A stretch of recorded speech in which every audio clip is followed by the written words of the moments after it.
Alright, welcome to our exam review for Math 241, Exam 1. First off, we are testing vocabulary here. So when I went to Western Michigan University, parking was a terrible problem there. I could wait half an hour for a parking space. And this is a growing problem at a lot of large universities around the states. So the administration wants to investigate this problem, and so they want to determine the average time that it takes a student to find a parking space. So they're going to monitor 500 students and have them record their parking times. We want to know the population of interest. So remember, that's the larger group. The sample, the smaller group, we're sampling from the population. So our 500 students here, the ones that they monitor, that's going to be our sample. Okay, so the sample is the smaller group here, the 500 students.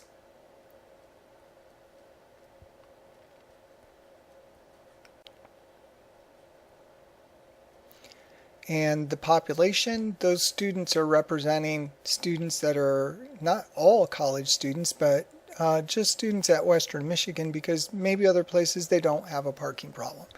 So their population of interest is going to be WMU students, but not all students. It's only going to be the ones that have to park cars on campus. So this would be WMU students who park on campus.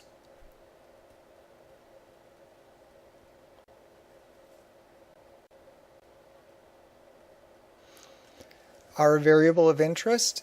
Okay, they want to determine here the average time it takes to find a parking space.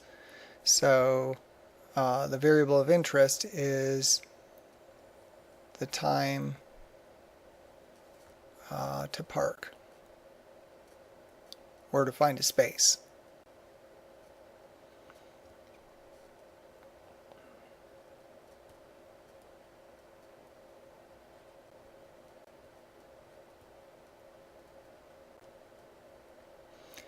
We want to know, is the variable qualitative or quantitative? So quantitative is going to be numerical, qualitative is categorical. And time is something that's measured, it's naturally numerical. So this is going to be quantitative.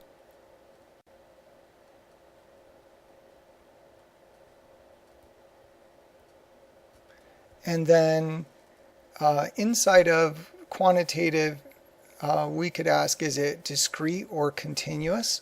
So remember, discrete are values that are countable. You can list them first, second, third, fourth, etc. Continuous data is data that's measured but not countable. Okay, so this is actually qualitative, and time is infinitely divisible. You can't list out a first time, second time, third time, etc. So this is actually continuous data, not discrete. Does the study involve inferential or descriptive statistics? Okay, well, they want to determine the average time that it takes to find a parking space for any students based on what these 500 students do.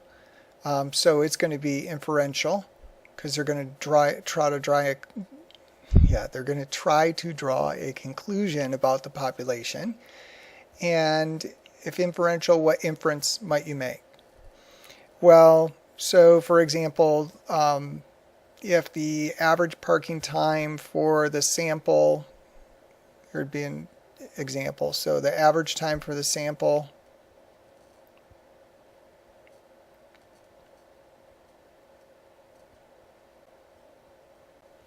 say it was less than 30 minutes.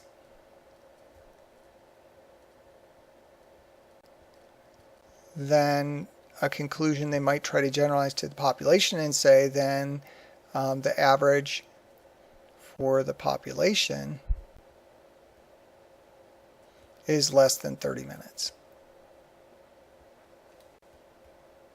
So that's an example of one possible conclusion that you could draw. Lots of others there. Key idea though, you're generalizing from the sample to the population. So if the 500 take less than 30 minutes to find a parking space on average, then all of the WMU students who park on campus will. Or if it was greater, then we'd expect this to be greater. How likely is the sample to be representative? So remember, representative means that this sample has the same qualities as the population. And here, it's actually unclear. We're not given a lot of information. It just says that they monitor 500 students. We're not told about how they pick them. We're not told if it's a random sample or what time of day. Okay, so we don't know how the students were chosen. So we don't know if it's random.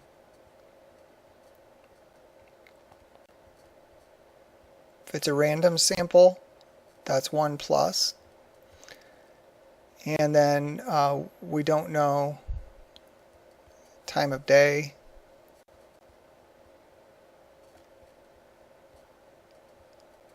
Or day, for that matter, etc. So for example, if they only selected students who had morning classes, probably be a lot more difficult to find a parking space than if they selected students that had evening classes. And then maybe certain days it's easier to park than others. You know, maybe there's more Monday, Wednesday, Friday classes than there are Tuesday, Thursday. Okay, so we're not told anything about how that sample was picked, so we really can't make a claim as to whether or not that sample is representative.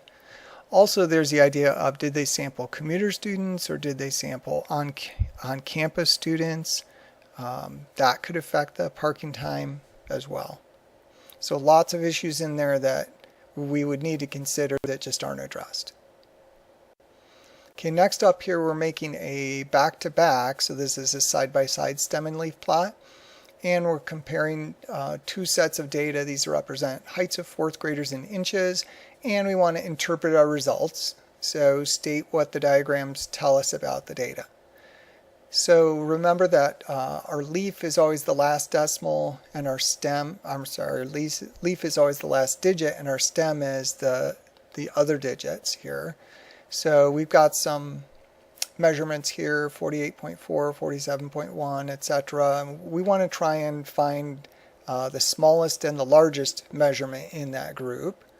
So just kind of scanning over here, I see for the males a 45.6. That looks like that's the lowest value.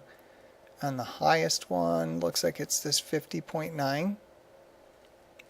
So for the males, our heights are ranging from fractions of 45 inches to 50 inches. Now let's take a look for the females. So here I see 46.2 there, 44.8 now. Okay, it looks like that's our low, 44.8. And now we look for a high. I see a 50 here, 51.8. I think that's our high. So our low overall was 44 and our high overall was 51 for the female, but those are also the low and high for the whole data set. So we want to do our stem and leaf, and we want to label from heights that are in the 51s down to heights that are in the 44s. Okay, so we'd like to have a consistent scale here. So let's do the male heights here, and then let's do the female heights here. And for our males, they only go up to 50s here, but we want to line that up with a 50 for the females. And the females go up to the 51s. Okay, and then we had 49s. 48s, these are our stems, 47s, 46s, and 45s. And males didn't go any lower than that. And they're going to try and line that up with the females. 49, 48, 47, 46, and 45. And then we had some female heights, 44. So let's go through the males here first.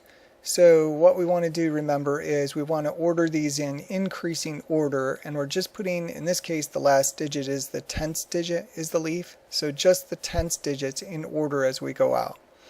So if I look through here for heights that are in the 50s, I've got that 50.9 and I've got a 50.3, and that's all of them. So I've got 50.3 and 50.9, so I'm going to put a 3 here and then a 9.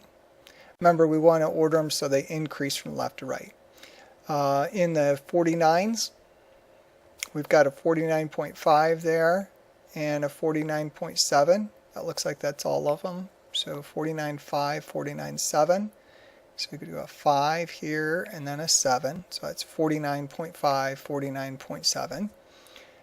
Look for 48s. I see 48.4 here and then 48.8. Looks like those are the only 48s. So 48.4, 48.8. Remember, we're lining up these columns this way too. In the 47s, I've got a 47.1 and a 47.9. Looks like those are the only heights in the 47s. So 1 and 9. 46s, got a 46.1, an 8, a 9, and another 8. So that's 1, 8, 8, and 9. So 46.1, 0.8, 0.8, and 0.9. So we'll do 1, 8, 8, 9. And then the 45s, there's only one value in the 45s, which is 45.6. Okay, now I reordered as I went. If you want, you can just go down through these, left to right and do your stem and leaf plot, and then you can reorder. But these, usually they're simple enough that you can just scan everything that's in each category and then reorder. So we do the same thing here for the females.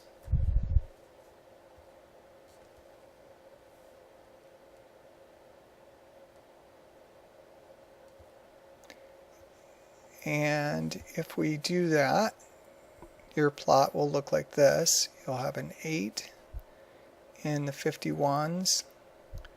In the 50s, you'll have 2, 7. In the 49s, you'll have 2, 7. In the 48s, you'll have 2, 3, and 9. In the 47s, we have 2 47.8s. In the 46s, 2, 3, and a 4. Nothing in the 45s, and then a 44.8 down on the end. Okay, so you go through the same process for the females. That's what we end up with. So now we want to comment on the two sets of data here. So we would want to look at the middle of the set of data. So the easiest way to measure middle for a stem and leaf diagram is to use the median. So here we've got 1, 2, 3, 4, 5, 6, 7, 8, 9, 10, 11, 12, 13 values. So 13 is an odd number, so there'll be one middle, and that leaves 12 values left over. Half of 12 is 6, so 6 below, 6 above, and one median in the middle.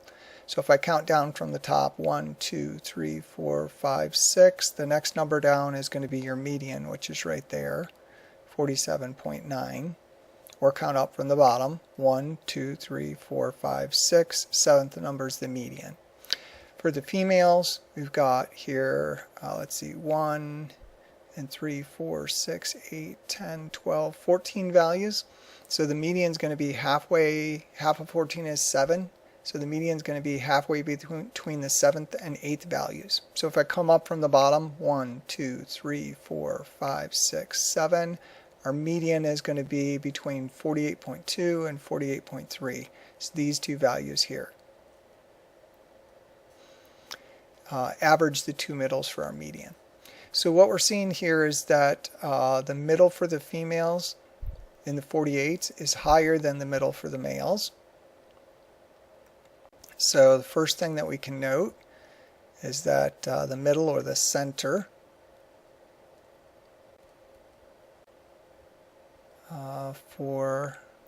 let's go left to right. For the males is less than the center for the females. Okay, slightly less. Okay, so we've addressed center. We also want to address the spread of the data. So notice that the female data is more spread out. So that means it's going to have more variation, higher standard deviation, just generally looking at the data here, because we've got from the 44s up to 51s. So second thing we can notice is that the females are more spread out.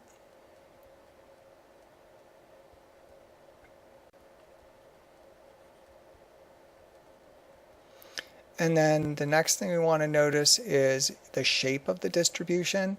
So here you want to think of this again as a histogram that's on its side. So for the males, we've got this curve that kind of looks like this.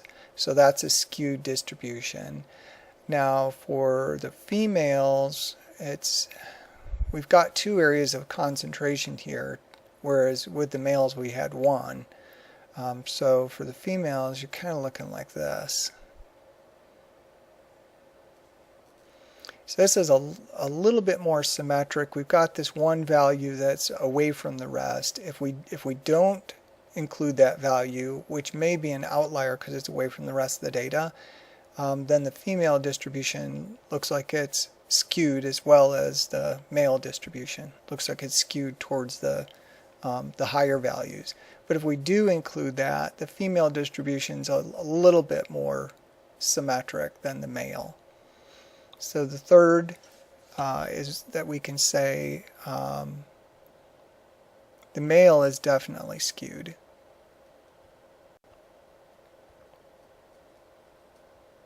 Towards the higher values. We won't say skewed left or skewed right here because it's on a vertical scale. And the female, while it's more symmetric, it's definitely not a bell-shaped. So we could say that it's somewhat more symmetric, but not a bell-shaped. Definitely not. And then the fourth thing we would want to count on or look at would be any outliers, and we don't see any outliers here in the male distribution. Pretty close data.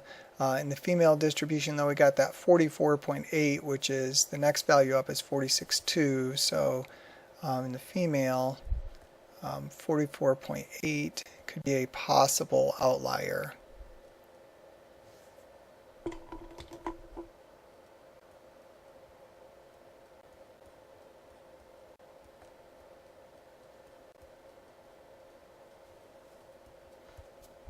So those are the things that you'd want to comment on in comparing distributions. Next up, we're trying to do a grouped relative, so that's percent frequency distribution for the following data. And I tell you use classes that go from starting at 100 to 149. So that's going to tell you where the classes start and then also the class width.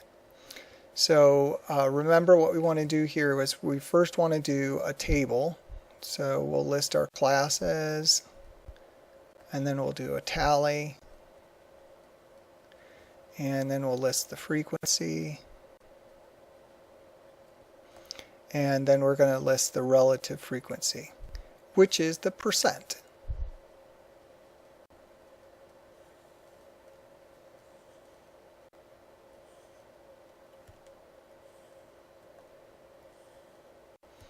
Alright, so our classes, I told us, will start at 100 to 149. And so that next class will go 150 to 199. Then will be 200 to 249. And then we're 250 to 299. And then 300 to 349. And let's see where our highest values are here. These are blood sugar levels. We've got a 230 here, a 280, 258, 269. It looks like 280s. It looks like that is about as high as they go. I was thinking that there was one that was in the 300s, but I'm not seeing that.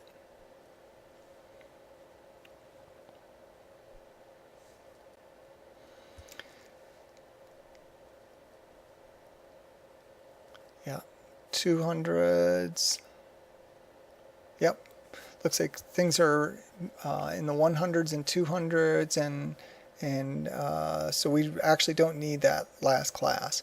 Now remember, when you determine your classes, that there's a little bit of leeway in how to do this, but you usually want to have between 5 and 20 classes. So we didn't have anything in the 300 to 349, so that actually would make us have too few classes here.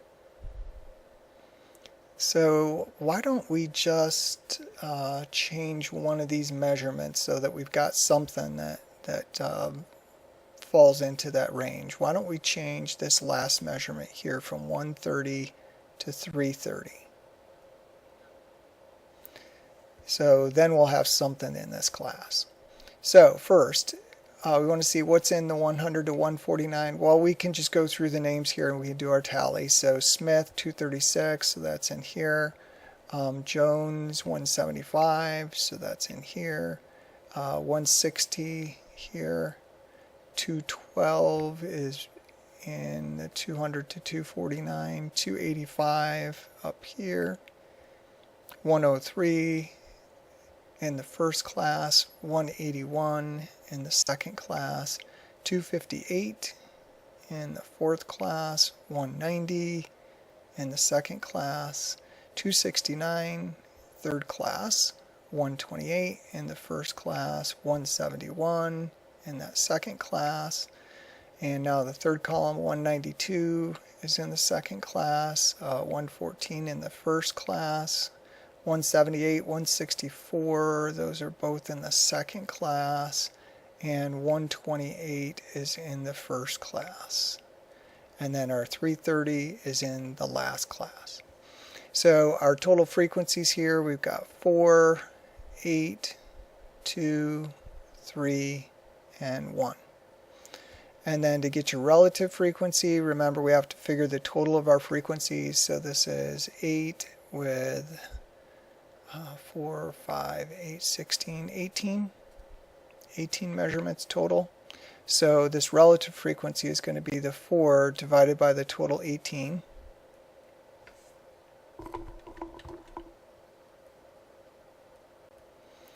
And then this will be 8 out of 18, 2 out of 18, 3 out of 18, and 1 out of 18. And if we do the calculator work here, let's see, 4 out of 18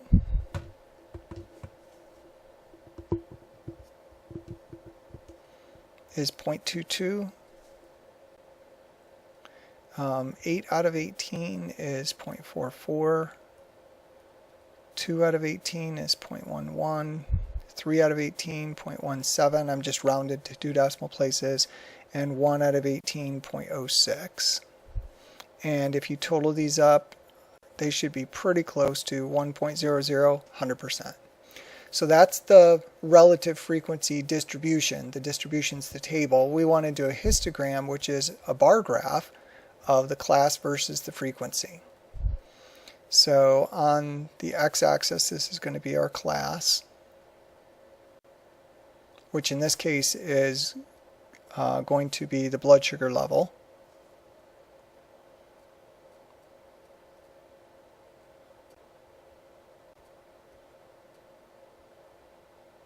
And then on our vertical,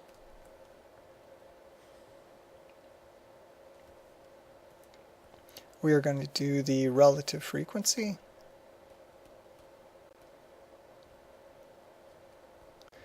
And then look, our relative frequencies, the low is 0.06 and the high is 0.44.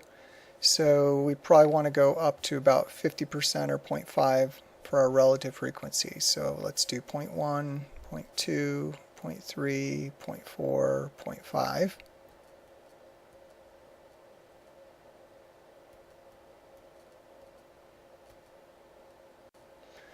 And then our classes, remember you just use the nice left-hand class boundaries here.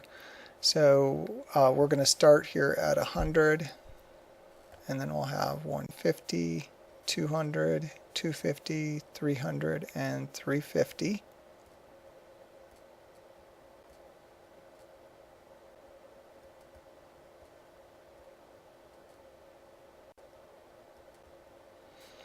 And then remember the height of the bars is just the percentage here, the relative frequency. So we've got that first bar is 22%. So that's about right here. And then our second bar goes up to a height of 44% between 150 and 200. So that would put us about right there. And then our third bar is a height of 11%. About right here. And then our fourth bar, height of 17%. So a little more than halfway to 20, a little more than halfway to the 0.2 here. And then the last bar is height 0.06. So a little more than halfway to 0.1. It's about right there. So there's our histogram. And remember, the sum of the heights of the bars is our 1.0. So we can comment on this distribution. This distribution looks like it is skewed to the left here. Okay, because we have this one peak that's off center, and then things taper off to the right.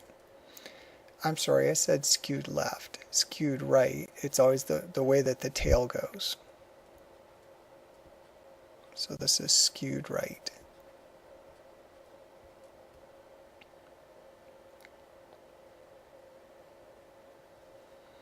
Okay, next up, we're doing central tendencies. So the age of some professors in the science division are given here in years, and we want to find the mean, median, and mode of the data.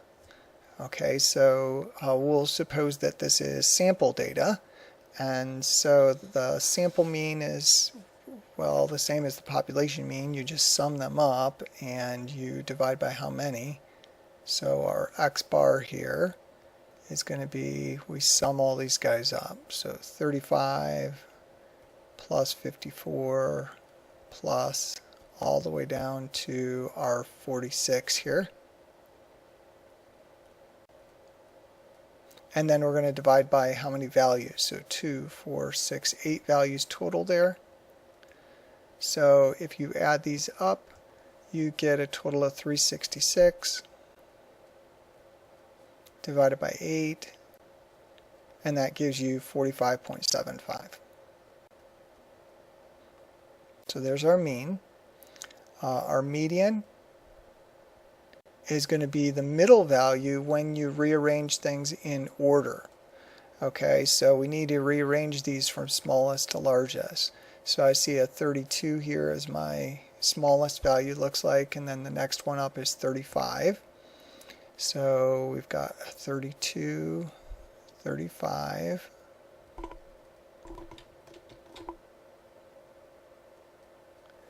and then let's see, I see the 41 and then the 46. Those are our 40s. And then in the 50s we have a 52 here and a 54. And that looks like our last one is a 68.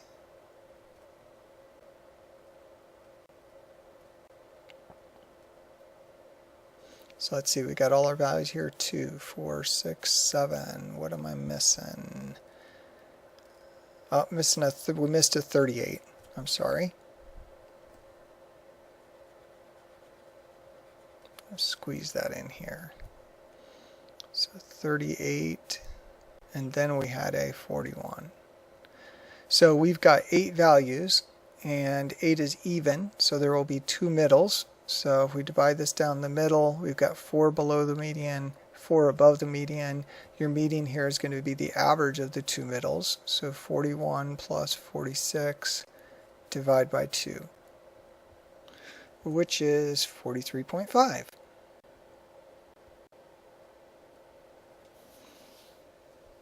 And then the mode. Mode is the most frequent value, and there are no repeated values here, so there is none. No mode. Remember, you can have no mode, or you can have more than one mode. Want to find the range and standard deviation of the data. So remember that the range is that rough measure of spread, which is the high minus the low. And so our high is 68, our low is 32.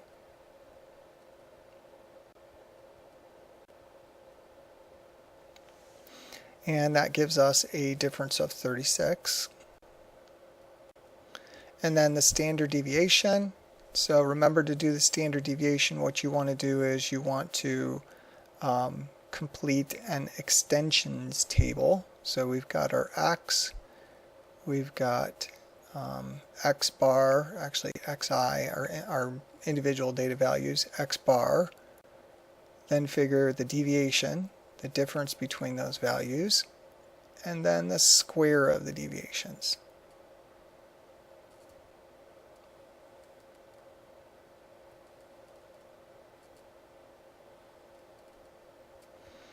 Alright, so our individual values here are 35, 54, 52.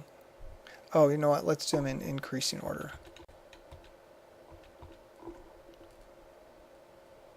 In this order here. It really doesn't matter, but it's sometimes more convenient. So we got a 35, 38, 41, 46, 52, 54, and 68.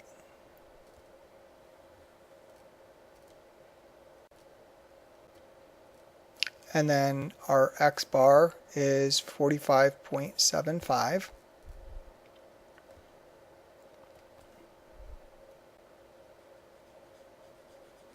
So that's going to be the same all the way down, and then we just subtract the two columns.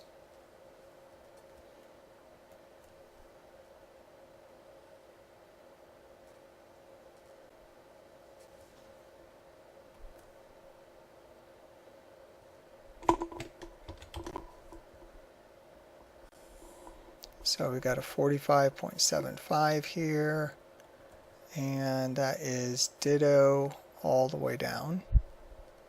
And now we subtract these. So 32 minus 45.75 is negative 13.75.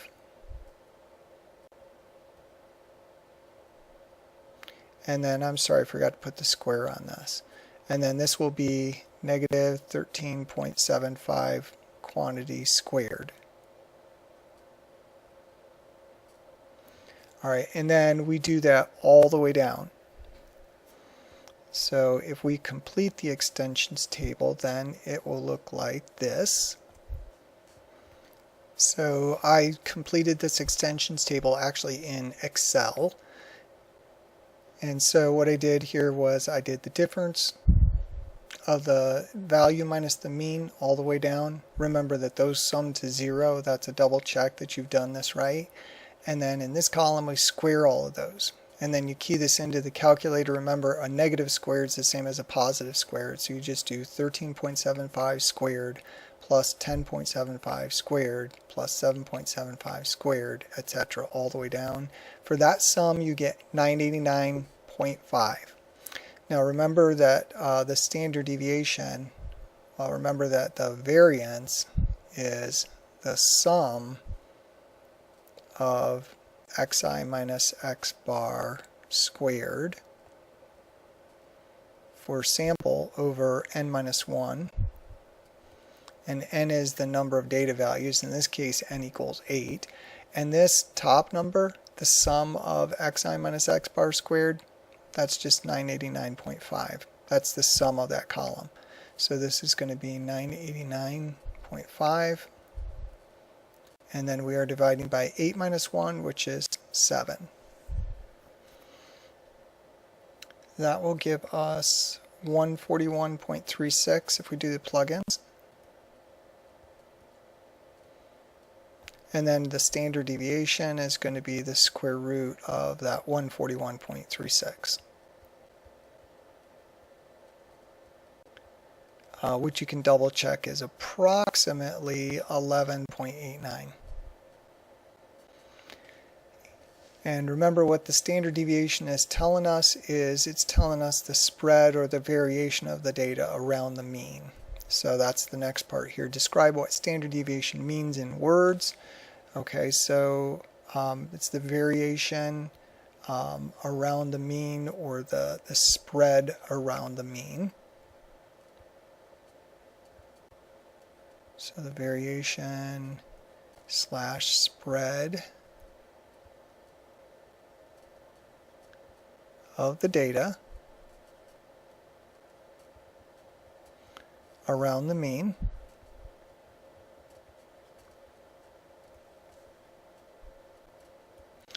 And then the next question is, what does it mean if the data set A has a higher standard deviation than data set B?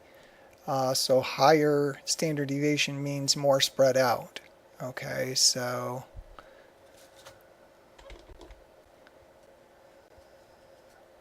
higher standard deviation tells us that we're more spread out. So more variation.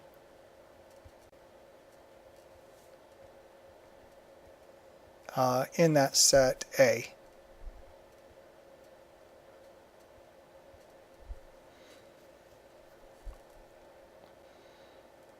So, and I'll try and make these numbers simple so that if you need to do this by hand, you don't have really a lot of decimals to deal with.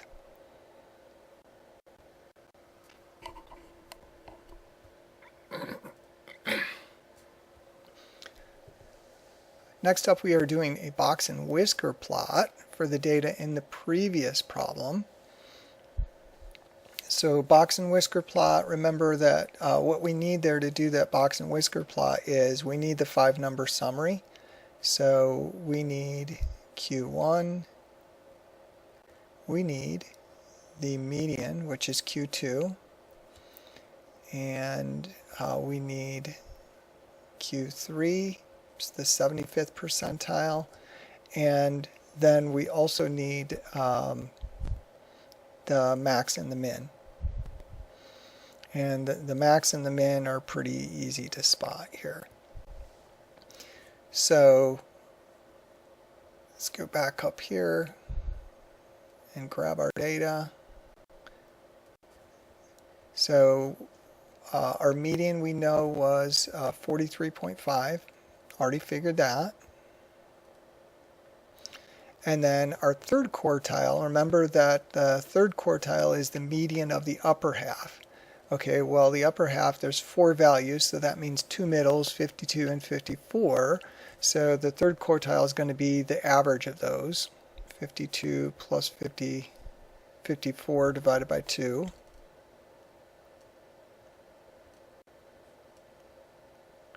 Which is 53. And then the first quartile is the median of the lower half. So here's the lower half of the data. Again, we've got 2 middle values, 35 and 38. And so we average those.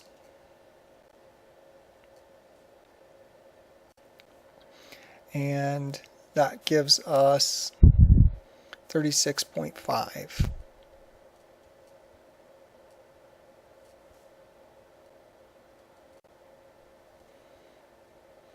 All right, and then our low value is 32 and our high value was 68.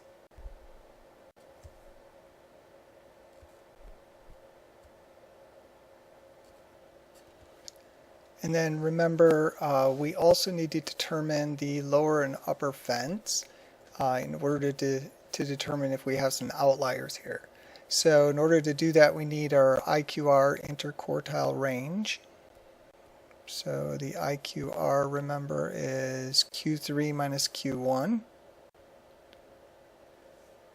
And so for us, that's the 53 minus 36.5, which is 16.5.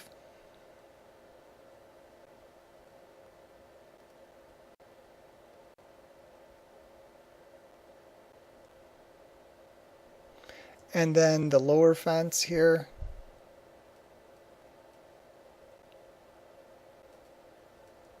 remember, is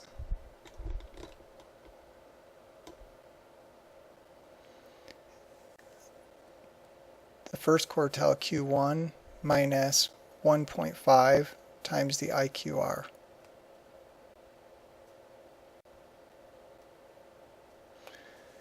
And so for us, that first quartile was the 36.5, and we would subtract off 1.5 times the 16.5.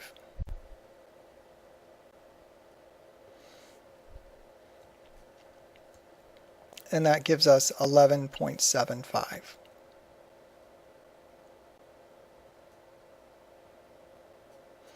And then the upper fence, you add it onto the third quartile. So our upper fence is going to be Q3 plus 1.5 times that IQR.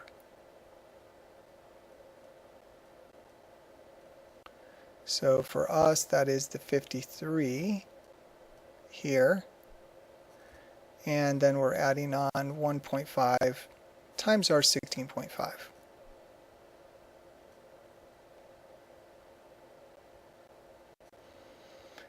And that value is 77.75.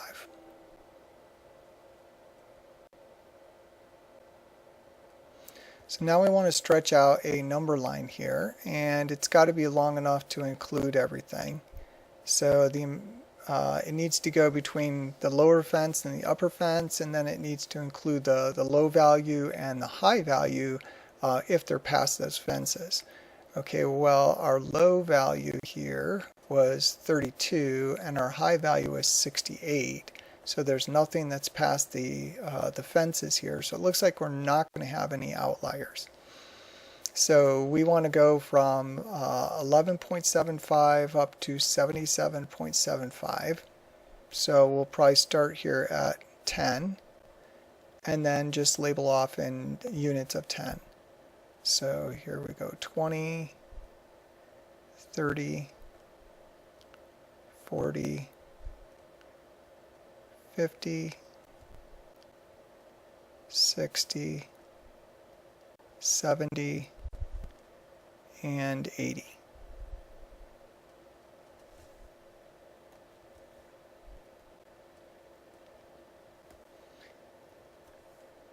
And then remember, the box is the middle 50% of the data. The box extends from Q1 to Q3. So we're going to draw a box that goes from 36.5 up to 53.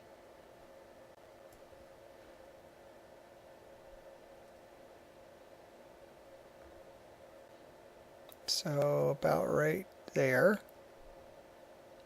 Just a little bit to the right of 35. So there's our box. And then we extend a whisker up to the highest value that is not past the fence here. So let's mark off our fences. So the upper fence is at 77.75, which is about right here. So that's 77.75. And then our lower fence was 11.75, which is about right here. Our low data value was 32, which is right here. Remember, you put a dot for the low, and then the left whisker of the box and whisker connects the low to Q1, the left side of the box. And then our high here was 68 right there. So we put a dot at 68. It should be about right here. And then we extend our whisker to the right side of the box. And then in the middle we put our median, which is 43.5. So that 43.5 would be about right here. So there's our 43.5 median. and this is Q1 here, this is Q3 here, so that's 53, and this is our 36.5. So there's our box and whisker plot. So we can see, looking at this, that there are no outliers. And remember, if there was an outlier, then you would denote it with an asterisk, and those would be ones that are beyond the fences.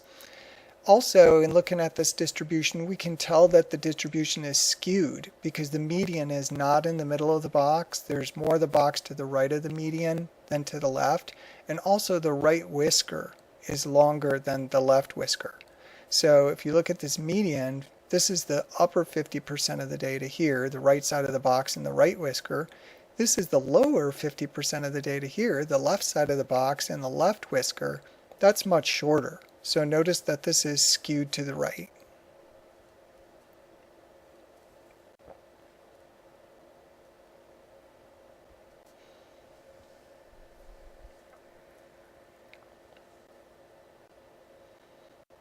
Alright, next up we have a sample of 600 light bulbs that are pulled from a factory assembly line, and we're trying to determine bulb life.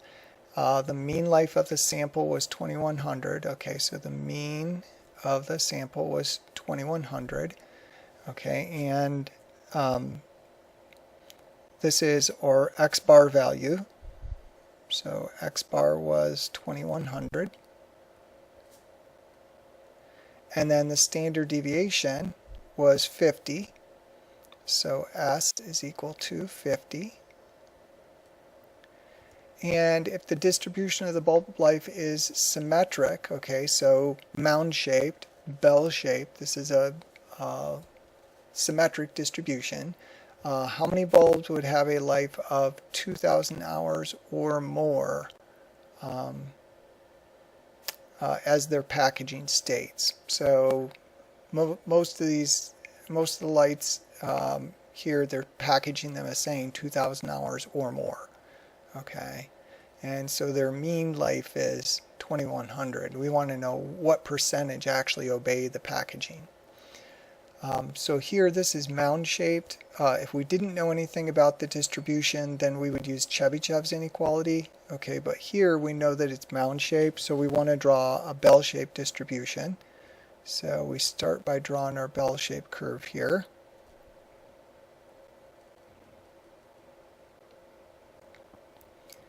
And we know that our mean is right in the middle here. And that's going to be our 2100.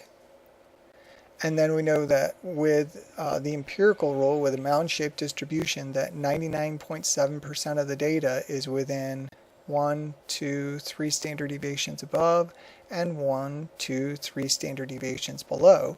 So we just add that 50 3 times. So this will be 2150, 2200, and 2250.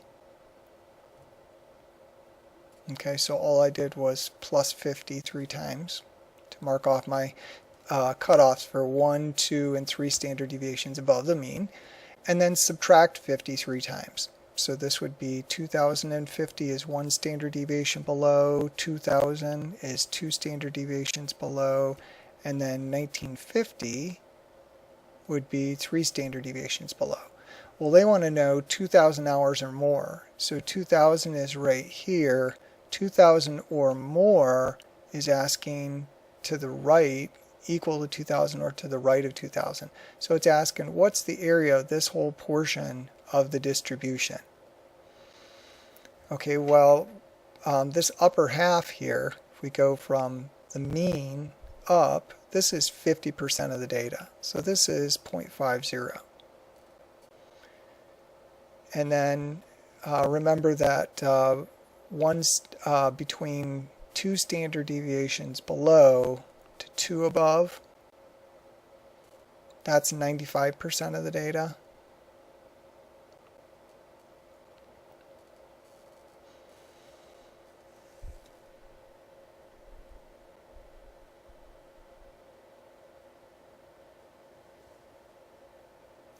And let's see here. yeah, 95% of the data. So that leaves 5% of the data that's out here, and then 5% of the data, 5% of the data total that's out on each side. That means that 2.5% is in this part of the distribution. This is 2.5%. And then this way is also 2.5%. or 0.025. So we actually, the 50%, which is the upper half, that is true, but we actually didn't need that. We just needed the 2.5 and the 2.5. We want everything that's to the right here. This much is 2.5%. So this is going to be 100% minus 2.5. So this is going to be 100 minus 2.5, which equals 97.5% of the data. And then that's percentage. That's what they're asking for here. Okay, if the distribution is symmetric, oh no, I'm sorry, how many bulbs? They're asking how many. 97% of the bulbs should have a life of 2,000 or more. They're asking how many from a sample of 600. Okay, so our sample size is 600, so we're going to take and multiply that percent times our sample size. Okay, so we're going to take 0.975 and we're going to multiply it by that 600 size sample, and that gives us 585. So 585 bulbs out of the 600, which is 97.5% of the 600. So we should have approximately 585 bulbs out of the 600 that last 2,000 hours or longer. And then, anything that I ask you regarding normal distribution, all you need to know here is what the percentages are in each one of these areas. So this is 2.5, 2.5. Remember the middle part of the distribution between one standard deviation below and one above is 68% of the data. So that means that this is 34% in here and 34% in here. And then remember that these two pieces here end up being 13.5% of the data. And 13.5. And then if you're between 2 and 3 standard deviations above, remember everything that's above 2 standard deviations is 2.5% of the data, but if you're just inside of here, remember that that's 2.35% of the data. And then the same on the other end here. If you're 2 below to 3 standard deviations below, remember that is also 2.35% of the data. So all these are percents.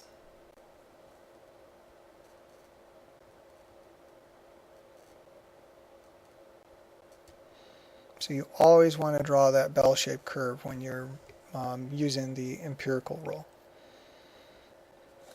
Okay, now we have a distribution that's got x bar is 45, standard deviation is 4. The z-score of a particular measurement is 1.3. What's the measurement? Okay, so remember that the z-score is x minus x bar divided by standard deviation. So value minus mean over standard deviation. So our x is right here. This is our z. It says the z-score of a particular measurement, that's the x, is 1.3. So this is our z. What is the measurement? So the measurement is our x. So we want that x right there. So if we do our plugins here, on the left-hand side, we know that our z-score is 1.3. On the right-hand side, we want the x. We know that the x bar is 45. And our s is 4. So now we just have to solve this equation down. So multiply both sides by 4. 4 times 1.3 here. And then multiply here by 4. So our 4's cancel. So 4 times 1.3 is 5.2 equals x minus 45. And then just add 45 on both sides, and you get x equals 50.2. So if you're given an x, if you're given x, x bar, and s, you can plug those in and find the z-score. If you're given the z-score, x bar, and s, you can plug in and find x. In fact, if you're given any three of the four, you can plug in the three you know and find the one that you don't know. And then remember what the z-score tells you. It tells you the number of standard deviations that value is above or below the mean. So this particular measurement is 1.3 standard deviations above the mean. So if we looked at the distribution that this measurement comes from, the mean of that distribution is at 45. And then the standard deviation is 4. So if we mark off here 1, 2, 3 standard deviations above, we add 4 each time. This is going to be 49, 53, and then 57. And then we could subtract on the other side. Now we didn't need that for this problem, but again, I'm trying to connect to what we previously did. Okay, last up we are critiquing a graph. So we want to talk about any misuses of the display, anything that might be misleading here. So we're comparing tuition rates against one university against the other, so Pennsylvania University and Indiana University, and looking at how they vary over time in a double bar graph.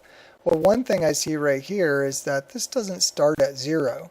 Okay, so when you don't start at 0, you have to be aware that they did not indicate anything in the vertical scale that we didn't start at 0. So first thing here is that we didn't start at 0 on the vertical scale.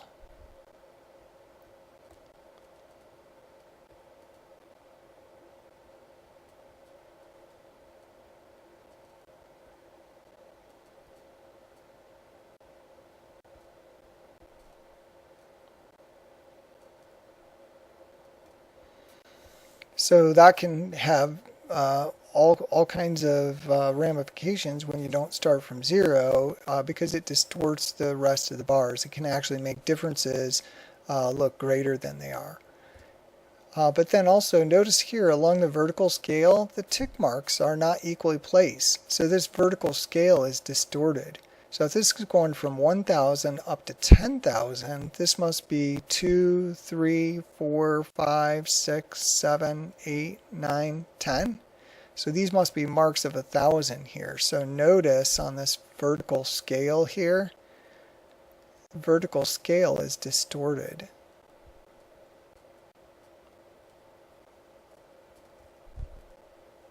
So our vertical scale is altered or distorted.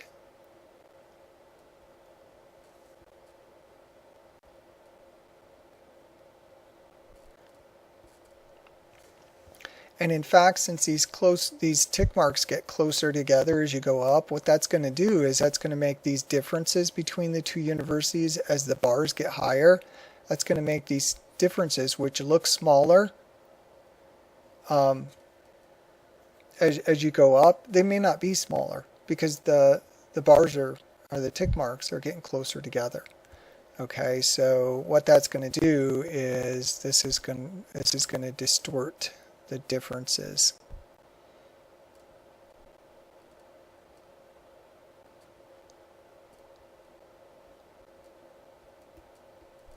In the bars.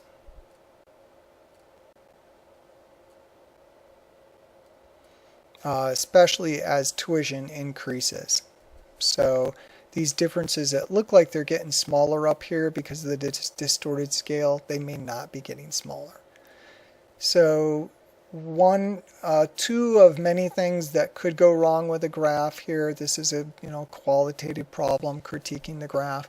Remember, there's lots of other things that you possibly want to look at, like three-dimensional displays and the distortion that you get from three-dimensional objects and the perspective and especially with pie graphs, if you're looking at them from a perspective. You also want to look at, what graph is appropriate for what data. Remember, if you're looking at parts of a whole, then a pie graph is appropriate. If you're just comparing categories, or if you're looking at things over time, then a bar graph or a line graph is going to be more appropriate. So just one example of, many possibilities, but gives you an idea here.